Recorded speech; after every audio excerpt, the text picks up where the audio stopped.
My name is Melissa Grizzle. For those of you who don't know me, I'm the Director of Entrepreneur Development here at ITEN. We do programming at second Thursday every, we call it ITEN Second Thursday, but it's the second Thursday of Venture Cafe every month, and have been doing that with them since the fall of 2014 when they opened in St. Louis. So it's been a great partnership, and it's been fun to also navigate this virtual environment with them as well. So tonight we have a panel of our founders and being led by one of our entrepreneurs in residence, Stephen von Rump, and we're going to talk about the ways that these founders have found to pivot and to adjust and to be successfully navigate the last few months in our new realities. So without further ado, I'll let Stephen kick us off. And did you want to share your screen,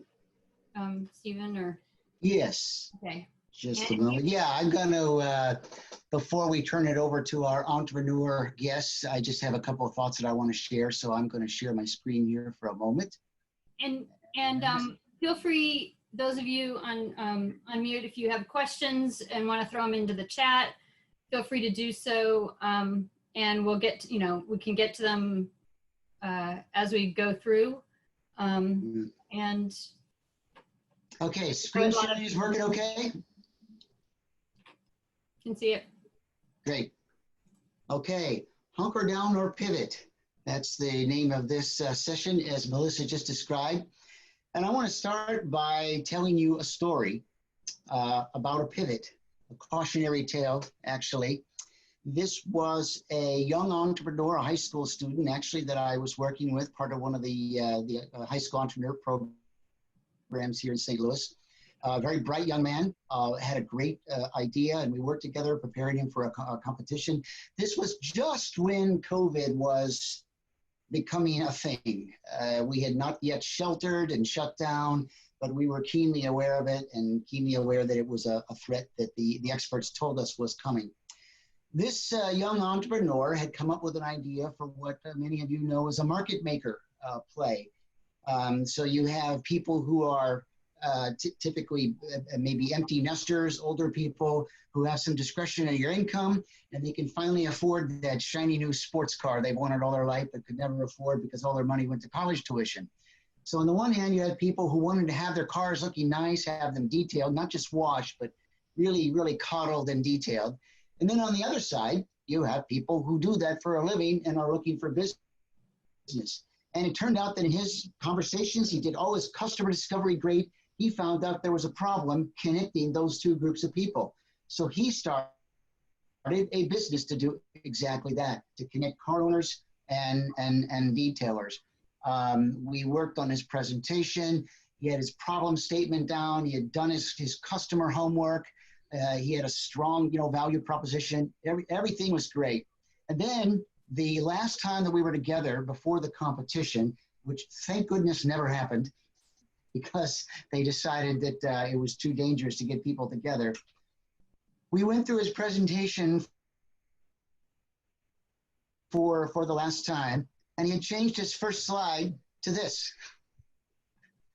And I just stopped him right there, and I said, dude, what is that? And he said, it's a pivot. And I said, a pivot to what?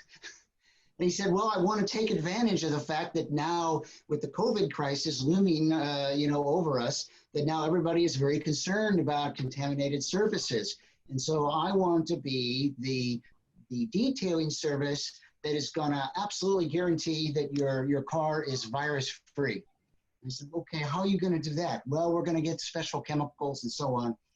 And I said, so what about your original business? And he said, well, this just seems more relevant now that the pandemic is upon us. And I said, did you talk to any customers about this? And he goes, no, I just, it just felt like the right thing to do to pivot it. It's pretty cool, huh? And I said, no, it's not cool. It's not cool at all. Why would you do this when you had a perfectly good value proposition? Just because something happened that is on all our minds doesn't automatically mean that you should, change your entire business plan. So here's a cautionary tale of a pivot gone wrong. And we're going to talk about what he did wrong. But, you know, when you think about how your business changes due to changes in the landscape, large or small, I think it's important to remember that pivoting is nothing new. Pivoting, adjusting your business plan to a new reality, a new marketplace, a new customer problem, whatever it may be, a new opportunity. But pivoting is nothing new. The process for how you do that, how you plan for it, is certainly not new. The only thing that's different now is that these are truly extraordinary times. And now, not just because of the pandemic, but because of the protests, the racial unrest, and so on. There's an awful lot going on. This is truly an extraordinary time. And I think that it can be easy to get caught up in that and automatically assume that you need to do something. But the fact of the matter is that the right way to do a pivot, or to think about, plan, consider doing a pivot, is very simple. This is not rocket science, folks. It's very simple. It's very basic. Go back to your fundamentals. Go back to your basics. Go back to the discipline that got you to the right problem and solution combination, to the right value proposition in the first place. Go back to your customer discovery. Go back to your customer voice. Forget about your product, as you're supposed to do in good customer discovery in the beginning when you're first planning your business. Forget about your product for a moment and just listen to what's going on. What has changed in their world? How is the pain point changed?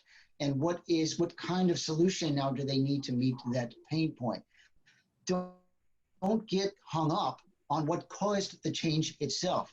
And that is what our young, eager entrepreneur, that was exactly the mistake he made, is he got caught up on the change itself and felt that he should do something to somehow take advantage of it, when in fact, he had a perfectly good value proposition. And what he should have done, and what he is now doing, fortunately, what he should have done is said, hey, we are the touchless car detailing service.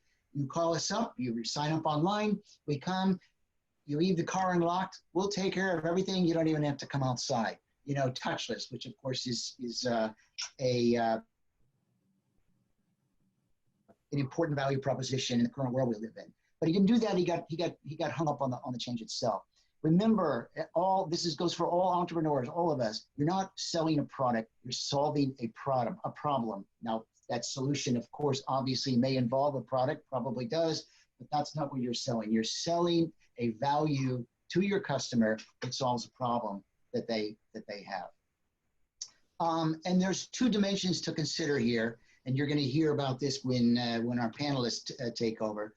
The first dimension is your existing customers, and asking yourselves the basic questions. Customer discover, how have their lives changed? Is this change temporary, or is it going to change their lives forever? Are they going to have a new way of doing business that, even though the pandemic or whatever the other crisis subsides, it will still be the new reality of how they do business? And that's a very important question. How can you adjust your product, your process, your support, your market approach, whatever it might be? It's not just the product itself, but it's all the things that you do around it. And you're going to hear examples of this from our entrepreneurs. The second dimension then is potential new customers who did not need your solution before, wouldn't have even had a reason to think about it, but perhaps now they do. And you'll see example of this as well. So it's really important here. This is a harder one to do because now you're perhaps venturing into unfamiliar territory, a new industry, a new landscape, a new customer set. So it's harder to do. But the key here is to abstract your problem and solution. Abstract it, take it up a level, look at it in the broader sense, and then look at the broader landscape and see where it applies. Okay, so much for my lecture. Let me introduce you to our entrepreneurs today. I'm really excited about this session for two reasons. One, because they've all had to deal with challenges and they've all made adjustments. We think successful adjustments to those challenges. The other thing, though, that I really like about the people we have today is that their spaces, their industries, their customer sets just about could not be more diverse. In fact, only one of these entrepreneurs is actually directly in the healthcare space. So it's not just about healthcare. First, we have Doug Wolf, who's the founder of Timebolt. They're all going to tell you about their business.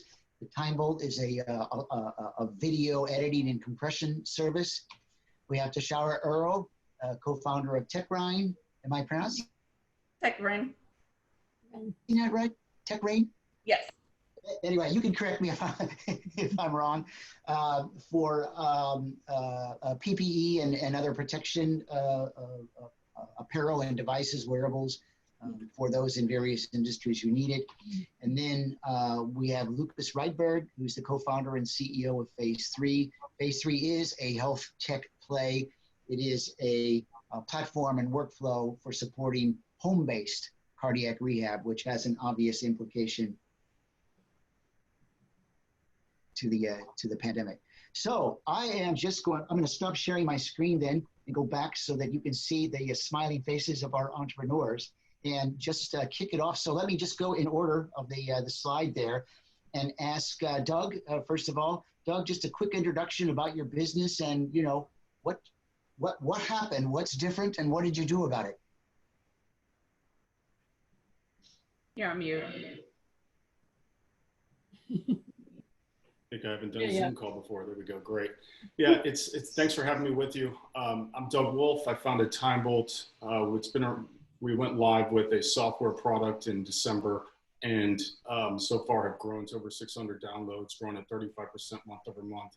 And we built an automated video editor to automatically remove dead air and speed up time in long form video content.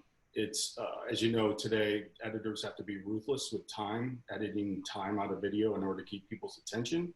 And today, that's a very painstaking manual process. You can go through, expect 5 hours for every, doing hundreds of cuts for every 1 hour video. Previously, you had seen a lot of YouTubers and vloggers already doing these types of editing cuts inside video. They're called jump cuts. And so they were putting in a lot of time, and what COVID has really done is increase the pool of creators, specifically in the education market, and really shine the light on the need. If you're looking at an hour of video, and within that video you've got 10 to 12 minutes of absolutely nothing happening, that's simply not acceptable in today's world to keep attention. And so we've basically taken software to automate that process for both skilled and unskilled workers.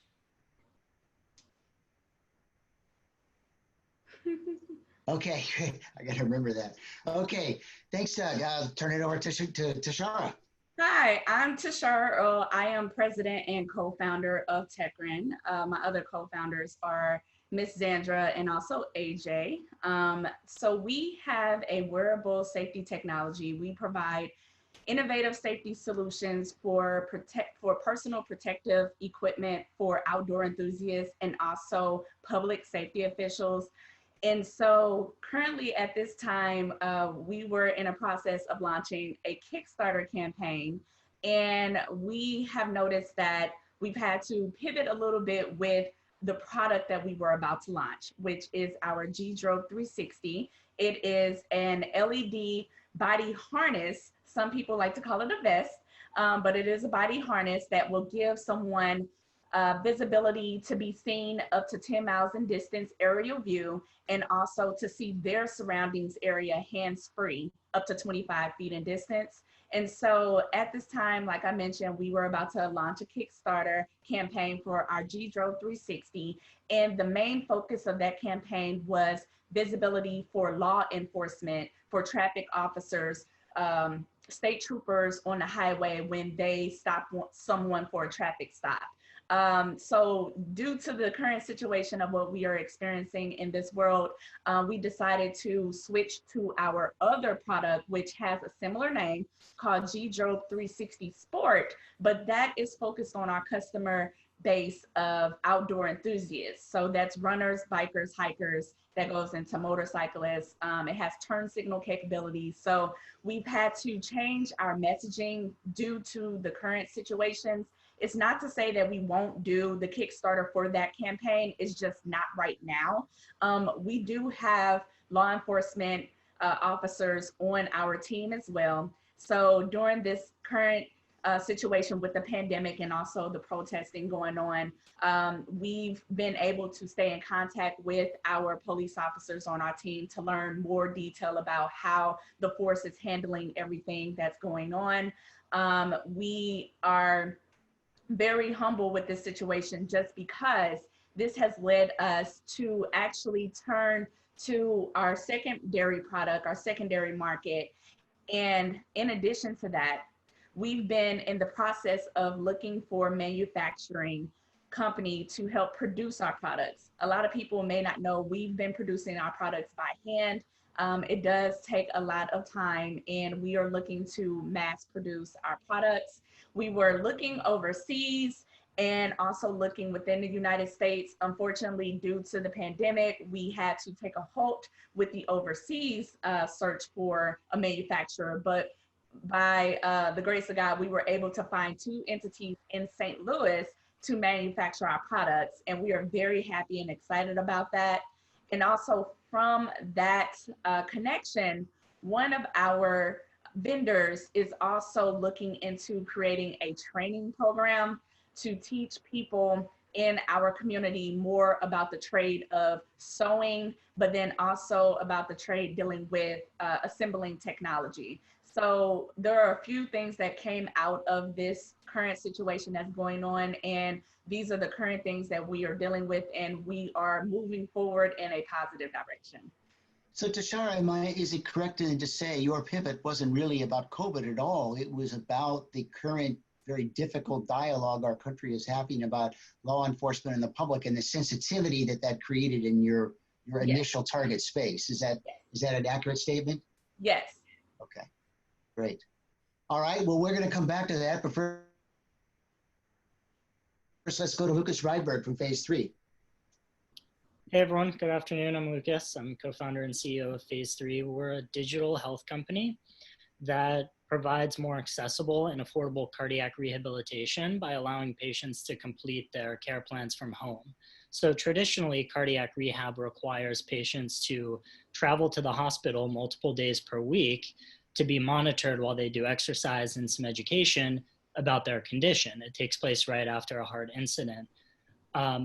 Our product enables the patients to complete the same activities as a traditional cardiac rehab program, but to do so using their smartphone or their computer from home, so they don't have to travel. So before COVID, we actually saw a lot of traction with our products because it's more accessible for patients, it's more affordable for them, and it's also a lot more cost effective on behalf of the providers. But because of the pandemic, cardiac rehab programs around the country were shut down because it's very unsafe to bring elderly patients with heart disease all into one big room where they're all sweating and coughing together and exercising.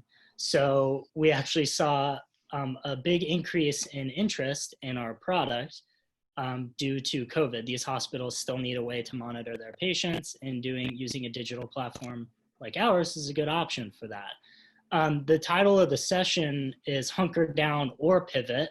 I guess we're kind of maybe hunker down and pivot in a way, because one of our customers, a hospital in Colorado, asked us if we could build COVID-19 symptom monitoring into our platform for cardiac rehab patients.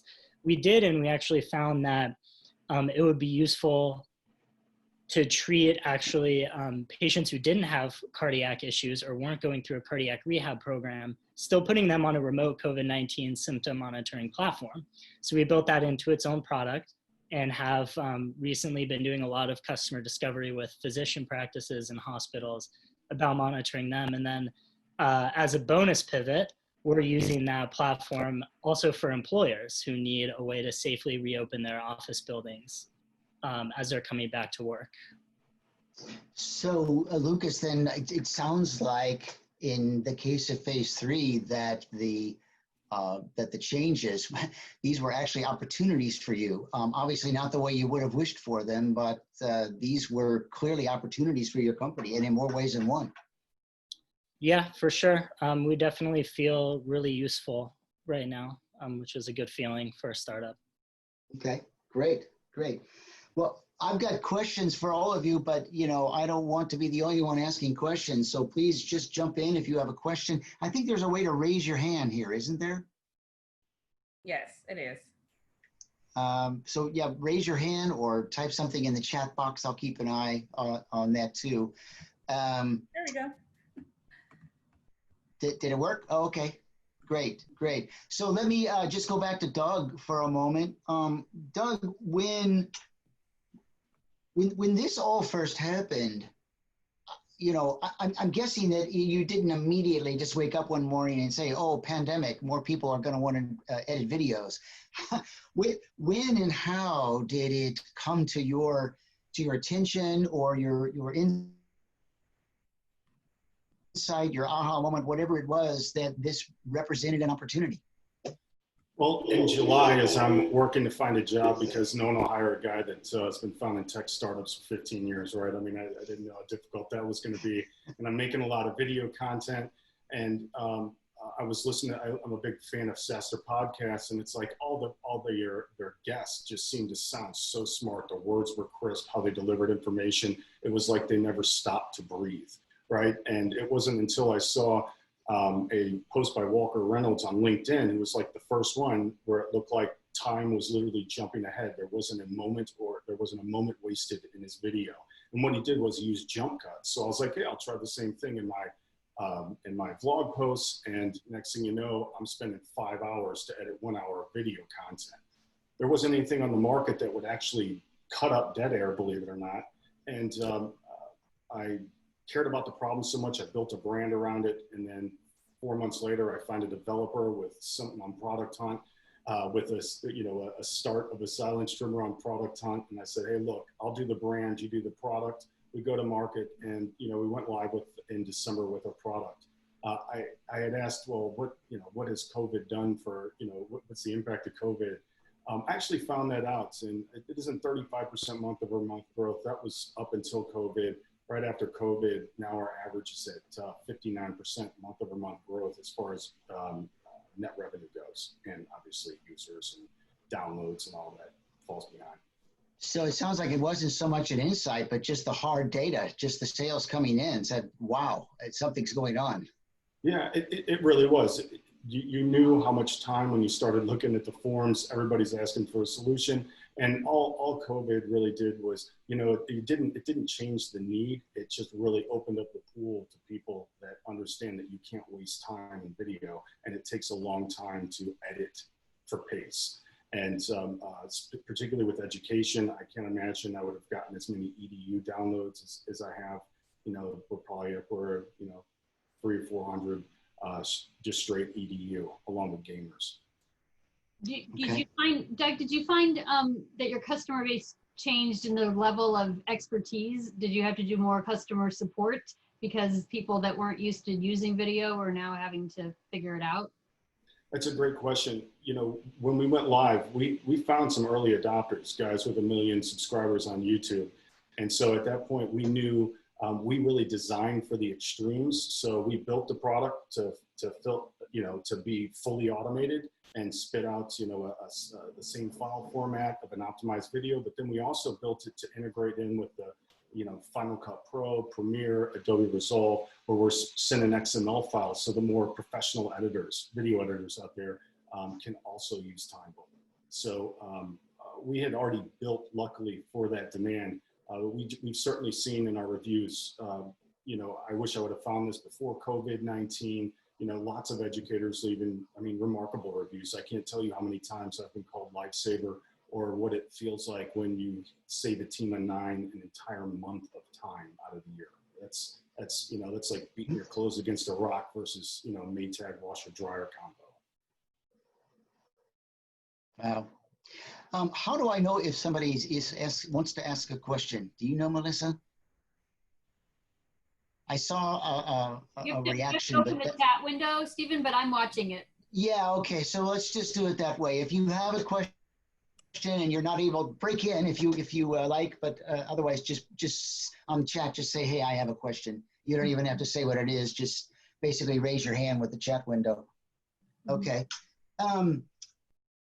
Tashara, when you realized that you needed to make this change in the product that you would focus on, what impact, either positive or negative, did it have on the business? Obviously, you had a plan. You probably had resources, money, whatever, invested in that plan, and then now suddenly you have a new plan. What was the operational impact on your business?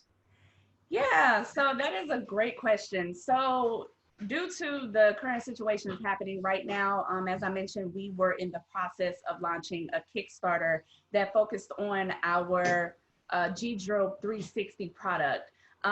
That, of course, dealing with Timebolt, dealing with videos, we had to take time to actually create our videos, also figure out how we were creating our Kickstarter campaign. And of course, due to the situation, we had to take a step back and regroup and figure out what was the messaging.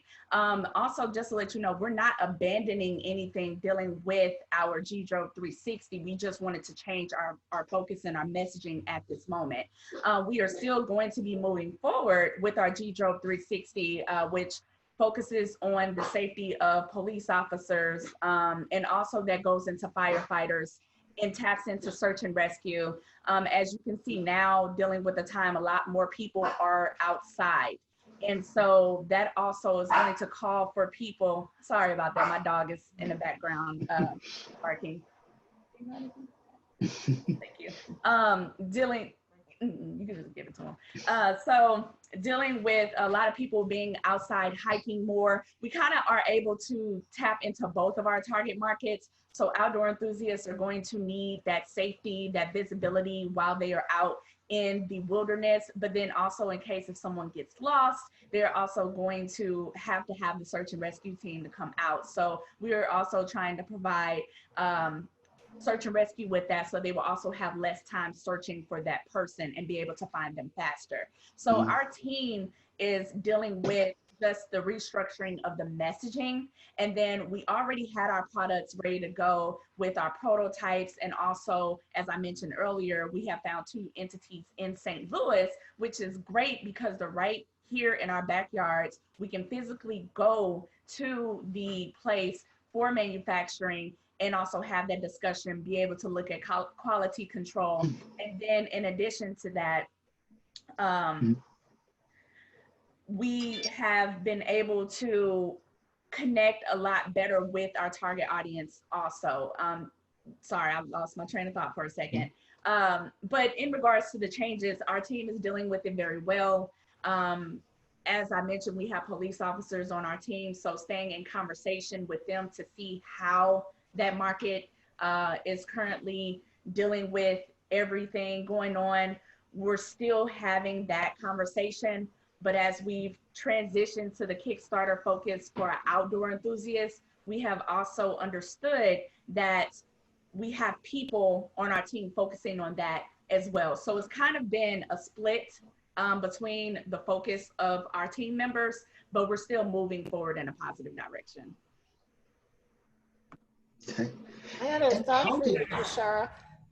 Have you talked to anybody at the national parks? And it seems to me that your vest is something that they could rent or require hikers to wear while they're out in the big national park like Yellowstone or someplace, and then they'd return them. Yeah, that is off the trail. You know, that way the people at the national parks have a sense of who's in the park and where they are at any given time. Yeah, Mary, that is definitely a great question. We haven't had a chance to go to the national parks, but we've had to touch base with Forest Park just to strike that conversation, to see what the temperature would be with that customer discovery on how they would utilize it. And so that is something that we would definitely write down and put in our books so that our team members can go out to talk. Oh yeah, go by way of the state senator, like call Josh Hawley's office and find out who the contact is at national parks. Let some staffer do the footwork for you. And Josh Hawley. Yeah, it'll make them look like the hero, and that's the way to go. Yeah. So let me ask a question that I think would be useful for all the entrepreneurs in this session. it's on everybody's mind. We're all thinking about what's going on. We're all thinking about how it impacts our business and what should we do about it, if anything, you know, or just hunker down and wait for it to get better. When, you know, to each of you, what was the process? What was the dialogue that you went through to come to whatever conclusion you came to? Doug, you said it was really more about just, you know, seeing the response, you know, to your product suddenly took a dramatic shift, and you know, you eventually obviously figured out why. And jump in with other thoughts there, but specifically for Lucas and for Tashara, were these purely internal dialogues? Was it customers telling you? Was it other business partners?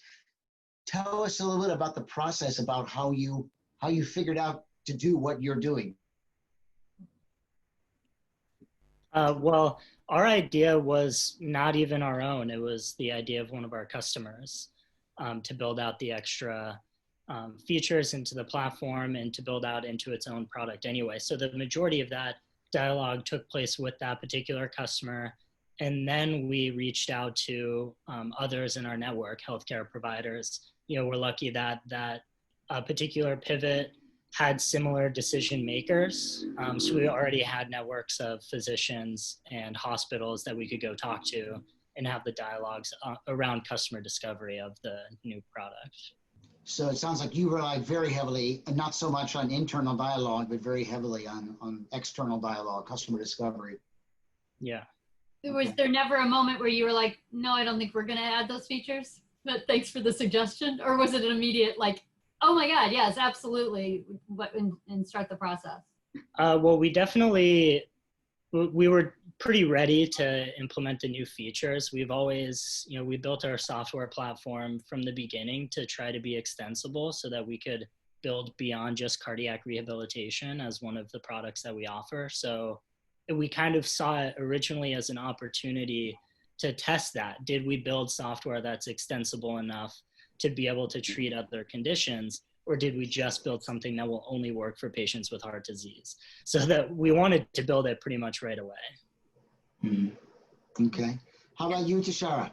Yeah, so for us, it's more of an internal dialogue that, you know, has happened. One of our business advisors actually had brought up the conversation dealing with the current events taking place before we were launching our Kickstarter. And for a moment, I was like, you know what? We actually do need to have that conversation, because we were just in go mode. We were like, oh, we're just ready to go. We're game. We're putting it out there. And we had to come together as a team to talk about that dialogue, to see what kind of direction, what kind of stance we wanted to take.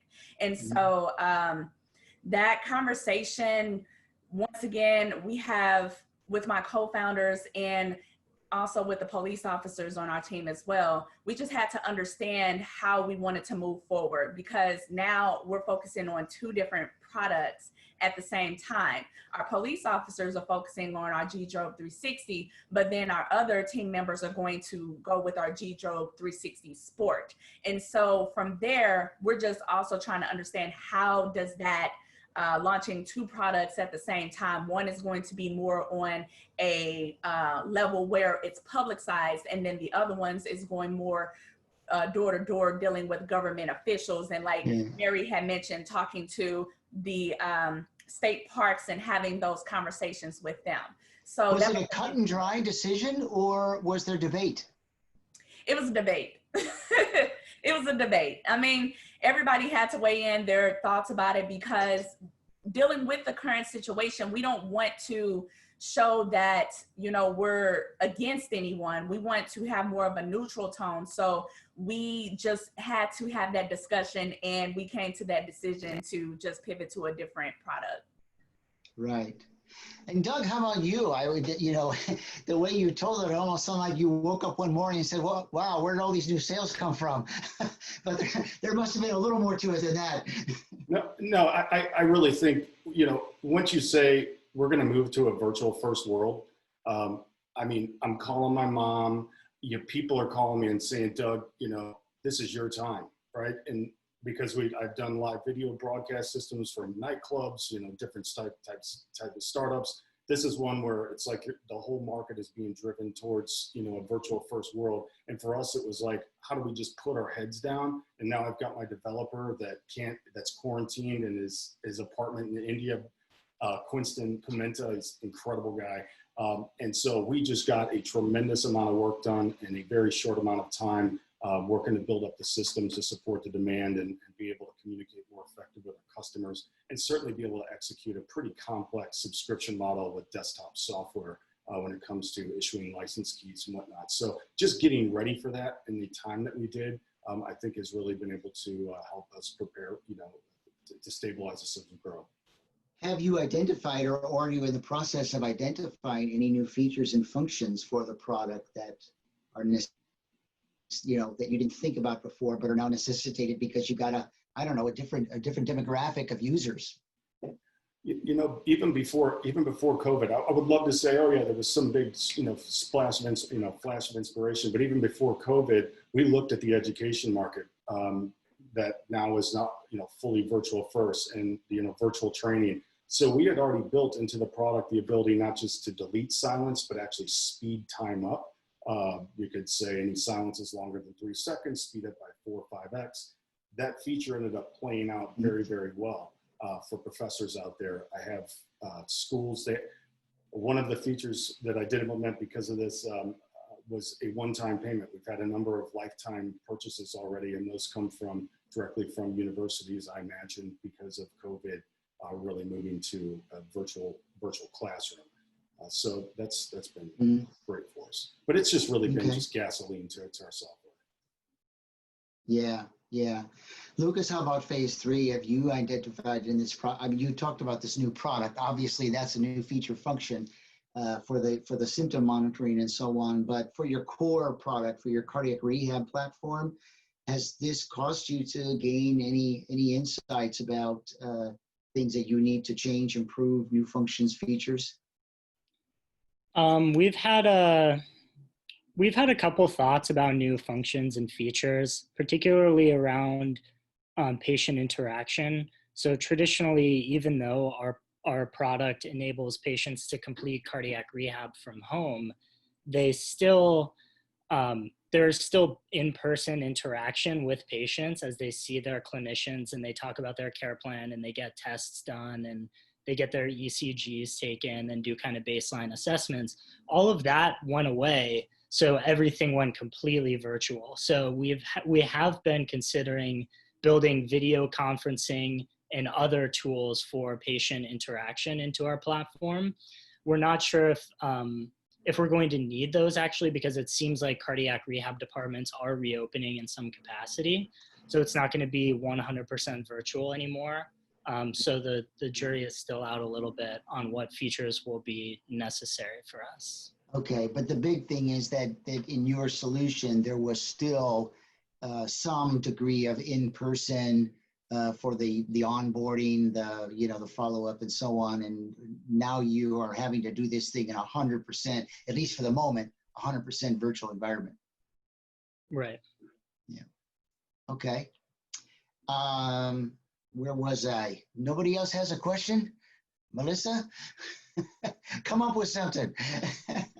Everybody's telling their stories really well. Yeah, we prepped them well, and they delivered things well. Right. No, I mean, I think, as I don't know, you guys haven't really had much time to like reflect, because you probably do a lot more reflecting on these past few months, 6 months from now. But if you had, is there something that you could pinpoint in sort of the approach you've always taken with your company, or the approach you've always taken with your product development that you were so thankful that you did, that helped you deal with an unforeseen disruption?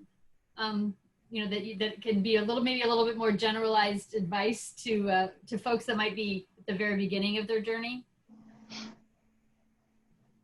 Yeah, I have something to share a little bit on that. So I think for us, it was the focus on our company's mission broadly, and trying to make decisions based on our mission as a business. So when we started phase 3, it wasn't necessarily specifically to cure cardiac rehabilitation or specifically fix that system. We sort of started the company to make a positive impact on the healthcare system and on the health of Americans. And so when we think about the potential pivots to like remote symptom monitoring, was that worth our time, or was working with employers worth our time and our energy? I think when we reflect on it, we think about it, we made that decision because we feel like that still aligns with our mission of improving health and being a source of impact and value and innovation within healthcare. And so we think that it probably will be worth our time. But I think that's kind of the framework that we approach this decision from the beginning was, does this fit with our core values as a business?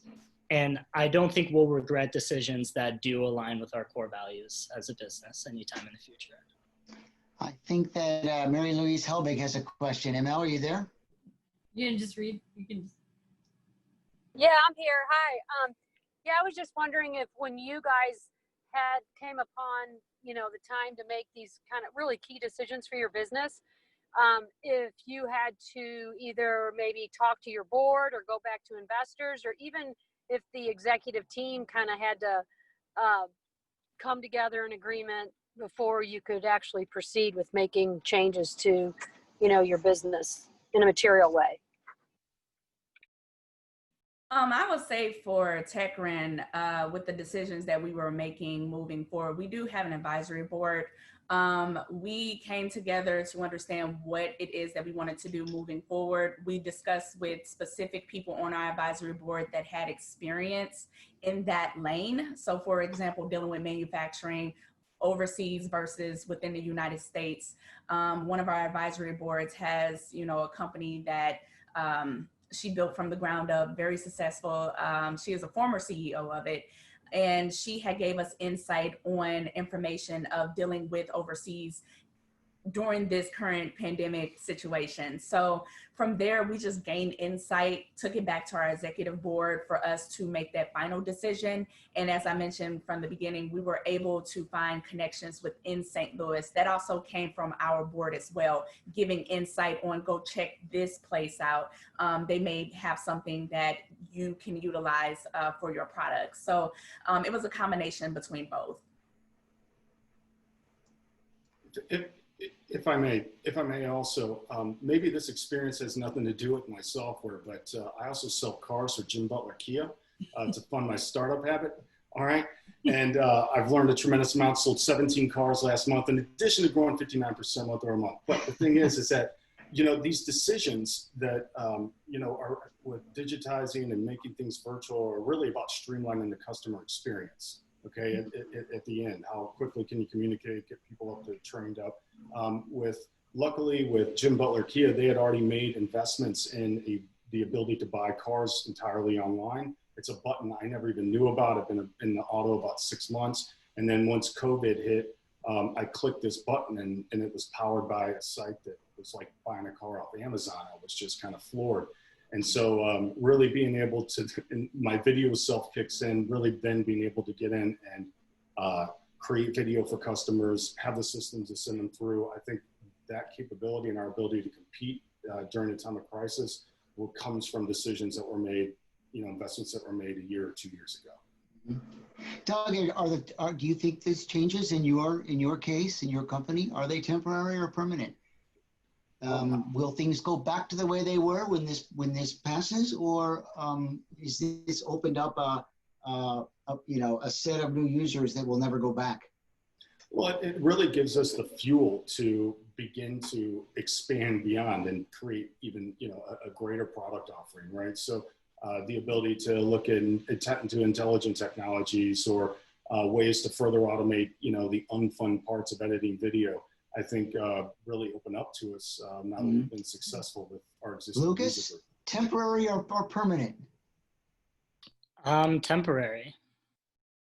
I think for the COVID symptom monitoring. So you think that people will want to go back?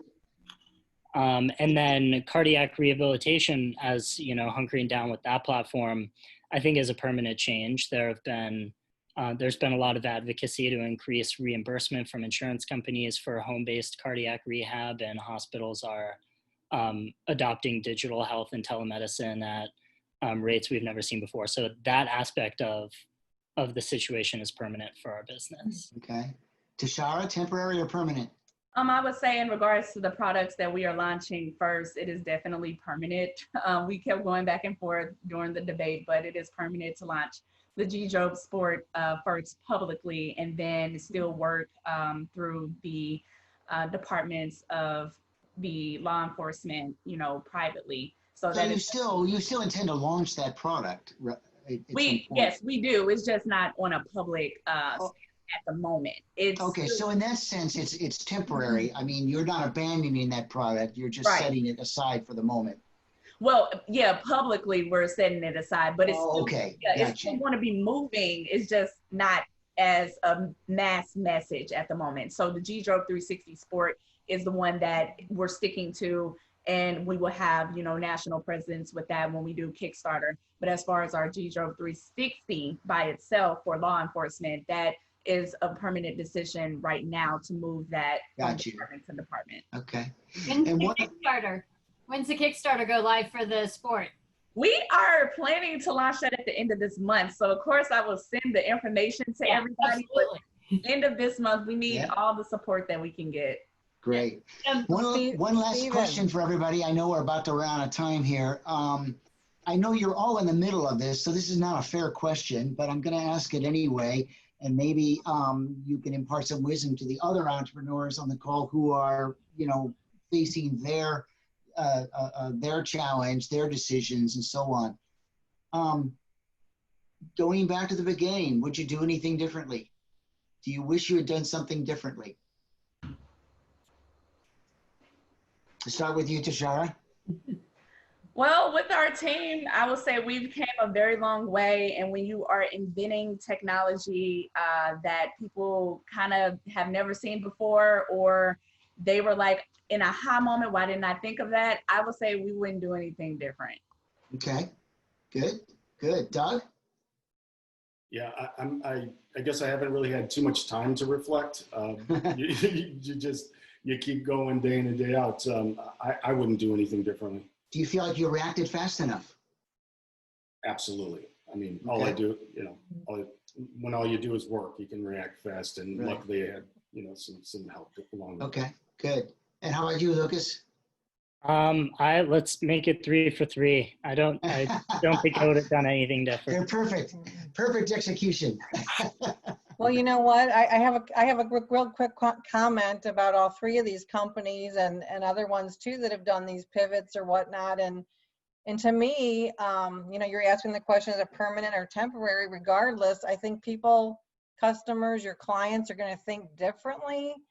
Just if there's a component of having anything virtual, completely virtual, for whatever reasons, occur. It could be the COVID, it could be who knows what's coming down the pike. I think people are just going to think differently, and that's going to give all you guys a leg up in what you're doing. So I think it's great. Yeah. What I thought one or more of you might have said when I look back at my own career and think about the biggest mistakes that I've made, most of them, and believe me, there's many of them, most of them are about not acting fast enough, about knowing in my heart, what needed to be done, but just not having sometimes just the courage, it comes down to that, the courage to trust my gut and to do what's right. But in this case, it sounds like the reaction and proaction, to all this was well done. Like Lucas, I know in your case, your customers came to you. You didn't have to sit around and think about it. Okay, good. Well, just one wrap up then. I'm going to share my screen again for a moment. And I don't know if you guys want to drop your contact info. Somebody had asked the panelists for contact info. If you want to drop that into the chat. I know, Doug, I saw yours. Yeah, please. Through. I put my email in there as well, and ITEN's URL. And I also want to make sure that people, I'll let Stephen wrap up in a second. I want to make sure that people saw also our executive director, Mary Louise, put into the chat. Next month at second Thursday on July 9th, we're doing our impact report release, and one of our partners and sponsors that does our digital map sponsorship is doing a great presentation. We usually do our impact report in April, but we shelved it for a little bit while we all adjusted to this new world. So that's happening in July. So hope to see you back at second Thursday in July. I'll let Stephen wrap things up because we've got to get to the 5 o'clock sessions. Right. Before I do, entrepreneurs, any other last comments, thoughts, anything that you want to say that we didn't cover? Okay. I'll just say one last thing. Pretty much just no matter what, like Stephen said, go with your gut. If you want to act on something, go for it. If you need to get insight from someone, don't be afraid to speak up and ask questions. We all don't know everything. So if you find someone who does, ask the question and just take the response, take the feedback, and figure out what you're going to do next with it. Mm-hmm. Great. So in conclusion, then, I just want to reinforce what I started this session with, and what I think that the entrepreneurs talking here, demonstrated very well that they've, that they did in their own businesses. First of all, clearly, it's not just about healthcare. These times have changed everybody's lives, and in some ways permanently. And so it doesn't matter what business you're in, just because you're not in health tech or healthcare, it doesn't mean that it doesn't affect you. But there's lots of ways to pivot, and you saw a lot of those ways here today. New customers, a product they haven't considered before. In Tashar's case, away from a very emotionally charged environment that just was not a healthy climate in which to launch that kind of a product right there. Expedited processes for Lucas, tweaking an existing product. We got about 20 seconds before we lose everybody. Okay, just to bring it around, don't forget the discipline of customer discovery, listening to your customers, which all of these folks clearly did. Don't forget the discipline that got you there in the first place. It's all about the customer voice. Thanks everyone for joining. I hope you enjoyed it.